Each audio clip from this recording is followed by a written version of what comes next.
This is Lifelong Readers Studios, igniting readers, inspiring change, transforming Africa.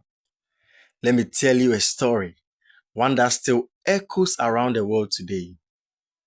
In a quiet village called Imvizo, in the Eastern Cape of South Africa, a baby boy was born in 1918. His name was Rolihlahla Mandela, which is his Xhosa language meant pulling the branch of a tree, or as some would later say, troublemaker. But Rolihlahla was no troublemaker. He was quiet, thoughtful, and deeply curious. He belonged to the Thembu royal family, and even as a young boy, he loved listening to the elders talk about justice, leadership, and the old days when African tribes ruled their own lands. At the age of 7, Mandela started school, and it was there his teacher gave him a new name, Nelson.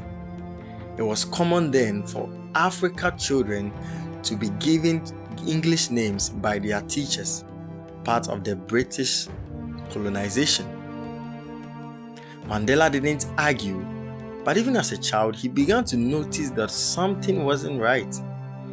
He saw how black South Africans were treated differently, not allowed to vote, travel freely, not even to dream big dreams. He saw how schools, buses, bathrooms, even benches were marked white only. Mandela wanted to understand, so he read, he asked questions, he studied law at the University of Fort Hare and later in Johannesburg, one of the few black students at the time doing so. As he grew older, he joined a group of young people who believed that change was possible, not with violence, but with courage, education, and action. But South Africa was deep in the grip of apartheid, a cruel system of laws that separated people by race and kept black South Africans in poverty and silence. Mandela and his friends organized marches. They gave speeches. They wrote letters. They called for freedom. The government called them rebels.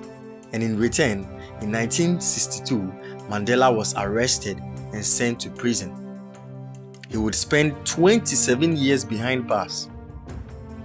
But in prison, Mandela wouldn't stop pursuing his dreams. He kept reading, he kept writing, he kept believing. And when he was finally released in 1990, something incredible happened. Mandela forgave. He chose peace. He invited even those who had once opposed him to sit at the same table to build a new South Africa.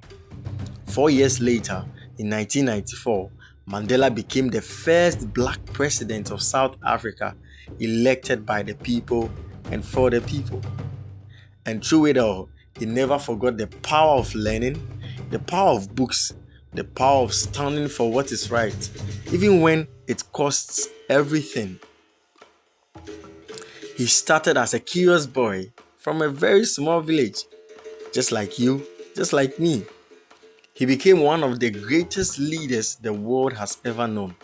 And it all began with a question, a book, and the courage not to stay silent. So, as you sign off today, take a moment to reflect on these two questions. What part of Mandela's story inspires you the most, and why? What change would you like to see in your school or community, and how can you be a part of it?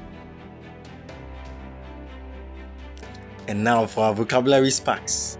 Here are 3 powerful words from today's story. Apartheid, a system that unfairly separates people by race.